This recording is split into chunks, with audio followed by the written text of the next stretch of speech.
नमस्कार दोस्तों, स्वागत है आप सभी का हमारे यूट्यूब चैनल पर। दोस्तों, आज मैं आपको सीता माता की नित्य-नेम की दूसरी कहानी सुना रहा हूँ। इस कहानी के प्रतिदिन सुनने मात्र से भगवान श्री राम जी की कृपा से, माता सीता जी की कृपा से घर में अन्न धन के भंडार भर जाते हैं और सभी मनोकामनाएं पूरी होकर अंत में मोक्ष की प्राप्ति होती है। एक बार भगवान राम, लक्ष्मण और सीता जी पिता दशरथ की आज्ञा पर वन को जा रहे थे। तब उन्होंने रास्ते में सारे तीर्थ, गंगा, यमुना, गोमती आदि नदियों का तर्पण किया।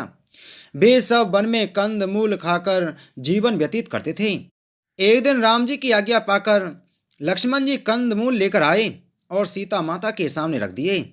सीता जी ने उनकी चार पत्तलें लगाईं तो लक्ष्मण जी ने पूछा, हे माते, आपने ये चार पत्तलें किस लिए लगाई हैं? सीता जी बोली, एक पत्तल राम जी की, एक पत्तल लक्ष्मण जी की, एक पत्तल गौ माता की और एक पत्तल मेरी। राम जी और लक्ष्मण जी ने अपनी अपनी पत्तलें उठा लीं और एक पत्तल गौ माता के आगे रख दी। लेकिन ना तो गौ माता ने अपनी पत्तल उठाई और ना ही सीता जी ने अपनी पत्तल उठाई। राम जी ने सीता जी से पूछा कि आपने फलाहार क्यों नहीं किया? तब सीता जी ने कहा कि मेरा तो राम कथा कहने का नियम है, राम कथा कहने से पहले मैं फलाहार नहीं करती। तब राम जी ने कहा कि ठीक है, तुम राम कथा मुझे सुनाओ। सीता जी बोली कि आप तो हमारे पति परमेश्वर हैं, आपको राम कथा कैसे सुनाऊं? लक्ष्मण जी बोले कि माता जी, फिर तो आप मुझे राम कथा सुनाओ। सीता जी ने कहा कि नहीं, आप तो शादीशुदा देवर हैं, औरतों की बातें औरतें ही जाने। तब लक्ष्मण जी मन में विचार करने लगे कि वन में औरतें कहाँ से आएंगी। यह सोचकर लक्ष्मण जी ने धरती पर माया नगरी बसा दी। उस नगरी में सभी चीजें, जैसे महल, मालियां, बर्तन, कपड़ा, काम करने की सभी चीजें सोने की थीं। उस नगरी का नाम सोने की नगरी रख दिया। इस सोने की नगरी में आदमी और औरतें सभी को बड़ा घमंड था। कोई भी व्यक्ति गरीब नहीं था। राजा से लेकर भंगी तक सभी गर्व से पागल थे। सीता जी कुएं पर पानी भरने गईं तो उन्होंने देखा कि वहां पर पनिहारनी पानी भरने आई हैं। उनका मटका, झालर सोने की थी। सीता जी कुएं पर बैठ गईं और औरतों से राम राम बोलीं, पर किसी भी औरत ने राम राम का जवाब नहीं दिया। थोड़ी देर में एक डावड़ी आई तो सीता जी ने उसे भी राम राम किया और बोली कि बहन, तुम मेरी राम कथा सुन लो। डावरी बोली, आपकी राम कथा मैं नहीं सुनती, मैं तो अपने घर जा रही हूँ।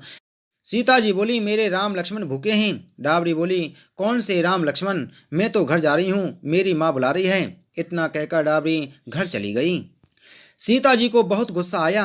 उन्होंने पूरी सोने की नगरी पीतल की कर दी। डावरी घर पहुंची तो उसके सारे जेवर, मटका सब पीतल के हो गए थे।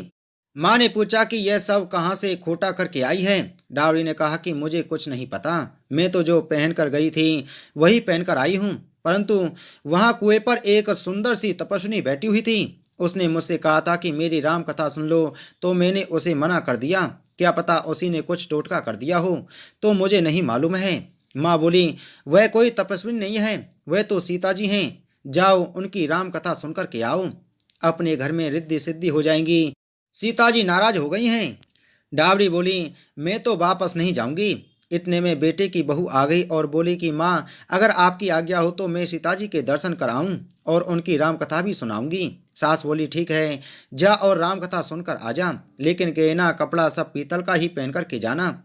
बहू गई और जाकर कुएं पर बैठ गई। वह खाली मटका बार बार भरती और फिर से उसे खाली कर देती।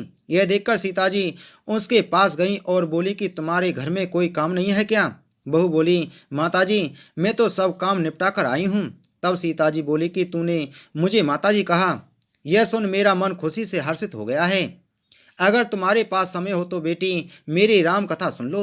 बहू बोली कि ठीक है माता जी, आप राम कथा सुनाइए, मैं राम कथा सुनकर ही घर वापस जाऊंगी। चंदन चौकी मोतियों का हार, राम कथा हमारे गले का हार। राम ध्याऊं, राम मनाऊं, राम कहे तो परदेश जाऊं। सीता जी ने कहा कि तुमने मेरी इज्जत रख ली, भगवान तुम्हारी इज्जत रखेंगे। हमारी सहायता तुमने मृत्यु लोक में की है, भगवान तुम्हारी सहायता स्वर्ग लोक में करेंगे। सीता जी ने राम कथा शुरू की। बहू राम कथा सुनने लगी। आओ राम, बैठो राम, जलबल झारी लाई राम, कीकर की दातुन लाई राम, ठंडा जलभर लाई राम, सपरिवार पधारो राम, जुगला टोपी पहनो राम, कंगना किंगली पहनो राम, मक्खन मिश्री लाई राम, मक्खन मिश्री खाओ राम, स्वर्ग सिंहासन लाई राम, स्वर्ग सिंहासन बिराजो राम, झालर टिकोरा लाई राम, झालर टिकोरा बनाऊ राम, शंख ध्वनि लाई राम, झुक झुक पाम लागू राम, निरखता रोमन मोहे राम, अपनी शरण ले लो राम, दूध कटोरा लाई राम, सीता चरण दबाए राम, सुख वर सेज सो राम, झालर पंखा डोलो राम, हमें राम तुम्हें राम, रोम रोम में सो श्री राम, घट घट में विराजो राम, मुख में तुलसी बोलो राम, खाली बैठे क्या राम, जब बोलो जब राम ही राम, बोलो पंक्षी राम ही राम, पूर्ण होए सबके काम, मेवा चिरौंजी लाई राम, रुच रुच भोग लगाओ राम, चरखो परखो चाखो राम, जो भाए सो ले लो राम, मन में धोखा रखना ना राम। राम कथा पूरी होने के बाद सीता जी बोली, तुमने हमारी राम कथा सुनी, हमारी सहायता की, तुमने हमारे भूखे राम लक्ष्मण को खाना खिलवाया, भगवान तुमको सातों स्वर्ग का सुख देंगे। सीता माता का आशीर्वाद लेकर बहू अपने घर वापस जाने लगी तो सीता जी ने अपने गले का हार उतारकर बहू को पहना दिया। बहू घर पहुंचकर अपनी सासू जी से बोली कि मेरा मटका सिर से उतारो। सासू जी बोली कि ए बेटी, हीरा पन्ना गहना कपड़ा और मटका सिर पर झालर जगमगा रहे हैं, ये सब चीजें तू कहाँ से लाई है बेटी? राजा जी सुनेंगे तो दंड देंगे। बहू बोली कि मैं तो सीता मैया से राम कथा सुनकर के आ रही हूँ, उनकी कृपा से ही यह सब मिला है। सास बोली ठीक है बेटी, तुम रोज जाकर राम कथा सुनकर आया करो। बहू रोज सीता जी से राम कथा सुनने जाने लगी। राम कथा सुनते सुनते 1 वर्ष व्यतीत हो गया। एक दिन बहू ने कहा कि माताजी कथा का उद्यापन बताओ। सीता माता बोली 7 लड्डू 1 नारियल लेना और फिर उसका 7 भाग करना। 1 भाग मंदिर में चढ़ाना, मंदिर बनाने का जितना फल मिलेगा। 1 भाग तालाब में चढ़ाने से तालाब खुदवाने जितना पुण्य मिलेगा। 1 भाग भागवत पर चढ़ाने से भागवत सुनने का फल मिलेगा। 1 भाग तुलसी पर चढ़ाने से तुलसी विवाह करने जितना पुण्य मिलेगा। 1 भाग कुंवारी कन्या को दे देना, जिससे कन्यादान जितना पुण्य मिलेगा। 1 भाग ब्राह्मण को देने से ब्राह्मण को भोजन कराने जितना फल मिलेगा। 1 भाग सूर्य भगवान को चढ़ाने से 33 कोट देव देवताओं को भोग लगाने जितना फल प्राप्त होगा। बहू जल्दी जल्दी घर आई और 7 लड्डू और 1 नारियल लाई और सीता माता के बताए अनुसार उसने वैसा ही सबको चढ़ा दिया। सीता माता बोली अच्छा बहू, अब बैठ जाओ, 7 दिनों बाद बैकुंठ धाम से विमान आएगा। उसके बाद 7 दिन के बाद बैकुंठ धाम से विमान आया। बहू बोली सासू जी विमान आया है, आप भी चलो। सासू जी बोली नहीं बहू, मैं अकेले कैसे जाऊं, अपने ससुर को भी ले लो, माता पिता को भी ले लो, भाई बंधु कुटुंब कबीले को भी ले लो। बहू ने सबको विमान में बैठा लिया, फिर भी विमान खाली रहा।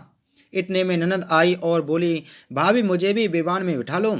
बहू ने सीता माता से कहा कि माताजी हमारी ननद रानी को भी विमान में बैठा लो। सीता माता ने कहा कि बहू तुम्हारी ननद घमंड से भरी हुई है, हमारा विमान कच्चे धागे से बना हुआ है, अगर यह बैठी तो यह टूट जाएगा।